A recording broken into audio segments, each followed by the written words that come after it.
Well, Chris, it happened.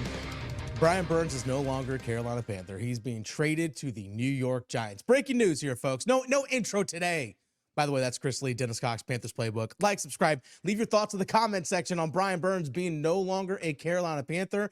Chris, you tweeted this out. Dan Morgan was kind of in a lose-lose situation.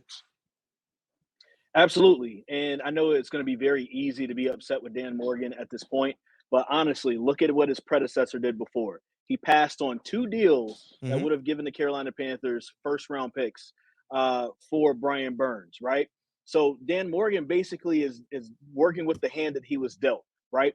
You're either going to have to pay Brian Burns and not have any room to do any of the other stuff that they plan on doing, or signing Robert Hunt, who they've agreed to a deal to today, Mhm. or you're going to lose Brian Burns after the tag is over, because you're not going to be able to tag him for the second time, because you may have to use that on Derek Brown next Yeah. year. And so there's like a whole avalanche of things that have happened. And I know we'll talk about it, but the Panthers are losing people that probably they needed to lose in order to move forward. Now, I have other thoughts about that, but just in general, just to wrap up what this trade was about. They got fleeced by the New York Giants for a second and a fifth. That is nothing for Brian Burns, but you needed to get something out of this. If Mhm. not, Brian Burns was going to walk after the season for nothing, or you needed to pay him and you would have had no room to pay anybody else. And it's not Dan Morgan's fault. Scott Fitterer didn't leave him any other room to operate outside of this. The Panthers were at a lose-lose situation right here going into this trading situation. And so the Giants could come in, swoop in, get a great player for little to nothing, and they're fine. The Panthers have been screwed, and that was Scott Fitterer's fault. Yeah, so Brian Burns agreed to a 5-year contract with the New York Giants. I think that was part of like the contingency of the trade taking place. 5 years, max value $150 million. So you're looking at $30 million a year. I don't think the Panthers could have afforded that. Now I think the deal is about $87.5 million guaranteed. So essentially the first 3 years of the contract guaranteed. Panthers weren't going to be able to afford that. With all the holes that they had to fill, they already were in a pretty tough salary cap situation for not only just for this year, but just going forward. Heck, we've seen them in the last couple of days announce that they're going to release Bradley Bozeman, which isn't going to give them much salary cap relief at all. They're going to release safety Von Bell, which is only going to give them about $1 million worth of cap space as well. Well, he was set to make over 10 million this year, He so was, but it still, frees up. Yeah, but dead cap money though is still $9 million dead cap yeah, hit. So you're only yeah. freeing up $1 million in terms of cap space. Same thing with like Bradley Bozeman. You're not clearing up a whole bunch. Hayden Hurst, the release of him is only going to save this season $52,000 on the salary cap. Now, I understand in 2025 you're going to save cap money and all that stuff. I totally understand that, but still, the Panthers are actually getting rid of guys, and they're not getting a whole lot of value in terms of cap savings for getting rid of some veteran players. It seems like Dan Morgan and that whole new front office, whatever his lead now as the general manager, we're getting our own guys. They no longer have Fitterer signings, no longer have any of that kind of stuff. It's Dave Canales. We're getting our own guys, and that's what they're doing moving forward. That's at least that's what that feels like. Okay, you got a second round pick from the New York Giants. I'm not sure if that's going to be pick number 39 or pick number 47 because the Giants have 2 second round picks, and you got a second.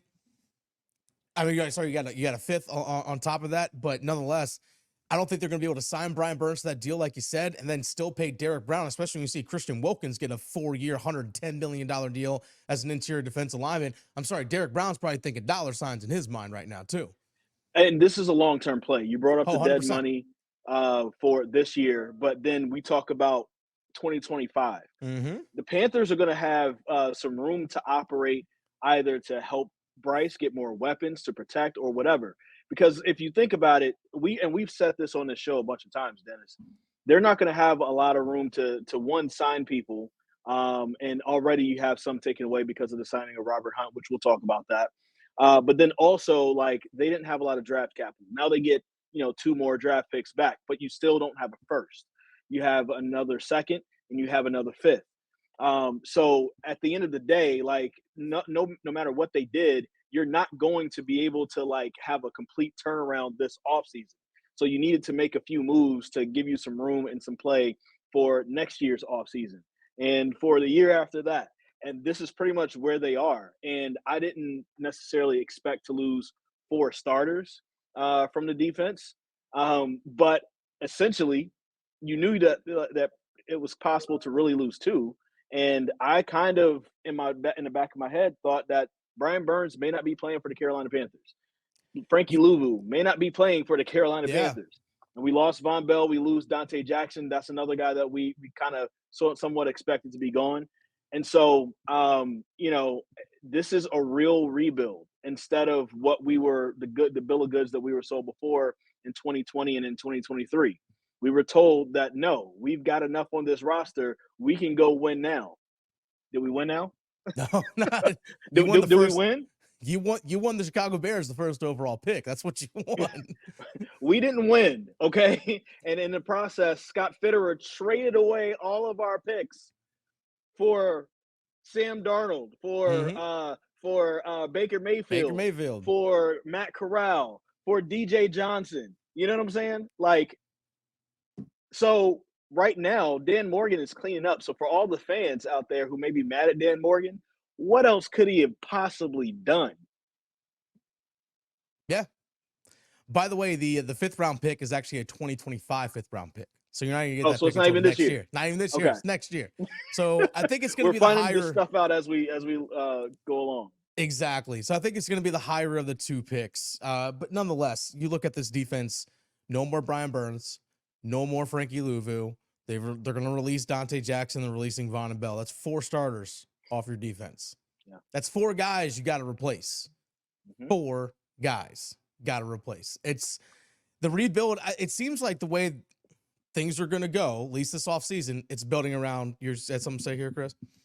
Yeah, well, I will say this, and if this ends up happening, I don't feel too terribly bad about losing Brian Burns. But Mhm. there was a report, and I don't know how much legs it has to it right now, that the Carolina Panthers are targeting Patrick Queen. Now, he's not Okay. as Linebacker for the good as Ravens. Brian Burns, right? But he's Different somebody position. that different position, but he's somebody who can rush the quarterback, because that's one of the things that we're worried about, right? Mhm. Because without Brian Burns, we literally have nobody that you feel confident in that can rush the quarterback. And also the next person who is the best, Marquise Haynes, he's a free agent, so we could possibly lose him. And even if you re-sign him, what are you really getting for it, right?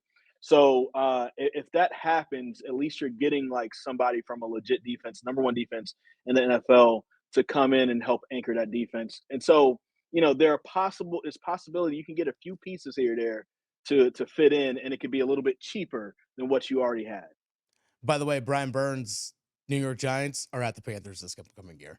Just want to point that out. Just want to point that out real He's fast. going to sack Bryce like 3 times. Oh man. my gosh, Oh he's going my to God. eat Icky Ekwonu alive, I feel like. Now, if he's trying to rush maybe on the interior on a stunt, he's going to have to deal with the guy that the Carolina Panthers have agreed to a contract to, and Robert Hunt, offensive lineman they picked up from the Miami Dolphins. According to our friend Joe Person from The Athletic, Joe Person actually gave some numbers and some stats on Robert Hunt this past season. Robert Hunt, 6'6", 330 pounds, by the way, big dude, very athletic guy, age 27 years old. Panthers agreed to a 5-year, $100 million deal with $63 million guaranteed. Robert Hunt had the lowest pressure rate, just 0.8% among all O-linemen in 2023. He gave up 1 sack and 3 pressures and 315 pass block snaps. That's it. That's it. I'm sorry. What was the talking point a lot of this past season for the Carolina Panthers when it comes to Bryce Young? Couldn't protect his ass, could they? Well, guess what? Now you got someone that can help on the interior of that, because everyone that played on the interior of the offensive line, including Bradley Bozeman, that the Carolina Panthers are going to be getting rid of, were like turnstiles at metro stations. They were just like revolving doors, just letting people through. That's what they were. So you know what? You shored up the one thing on the offense, or at least part of it, that you needed to fix when signing Robert Hunt. Props to you on getting that job done. So I tweeted this out earlier today too, and I just kind of put out like his snapshot from Pro Football Focus. He was the 6th best graded guard from the NFL last season, and each year since he was drafted in 2020, his grade has gotten higher and higher. He literally gets better every year. Went from a 66 grade up to a 67 to a 72 in 2022 to a 76 last year. So Okay. he's legit. He went from 50 to 36 to 12 to sixth best. And Okay. so he's getting better, right? He's somebody who's, again, you said 6'6", 335 pounds, but athletic as hell Oh yeah. because he's been used in passing schemes from the Mm-hmm. Miami Dolphins. He's caught a pass from Tua Tagovailoa. He And did. so, like, you can use him to pull, to do whatever you need him to do against somebody. And I'm initially thinking if Austin Corbett is healthy, Robert Hunt was on the right side of the line for the Miami Dolphins. But I'm assuming the Panthers are going to keep what they have on the right side if Corbett is healthy. Have him, Moton, those two together have worked well when they get a chance to be healthy together and they're playing together. So I'm thinking Robert Hunt is next to Icky. And once you Might find a be. center, um, you put this whole thing together, and maybe you have a better unit than what you had last year. Let's keep a few things in mind. You brought it up. The interior of the offensive line was mainly where the real issue was. Another big part of the issue was Bradley Bozeman clearly wasn't very good at identifying what, I guess, protection packages they need and to identify pressures so that Ike Ekwonu can be aware of things. Because we've seen a few times where Icky was maybe guarding a guy on the inside, the guy on the outside is just a free shot to Mm-hmm. Bryce Young. And yes, Icky should be more situationally aware than that. But also, that goes on the center who's in charge of the entire group, who should be calling that out to people when they see it. It's center, it's Bryce, quarterback, it's play call, center, it's the whole quarterback, deal. it's It's all all of it. that. It's all of So it. so you have a new coach, new play caller. The only thing that's the same is the quarterback in that case, and we can give him a pass because he had 1 year. Mhm. So I like this move, honestly. And it hurts seeing what the Carolina Panthers have lost. But honestly, I'm not walking away from today feeling like, oh, this team is in the dumps. We've been in the dumps. You went 2-15 last season.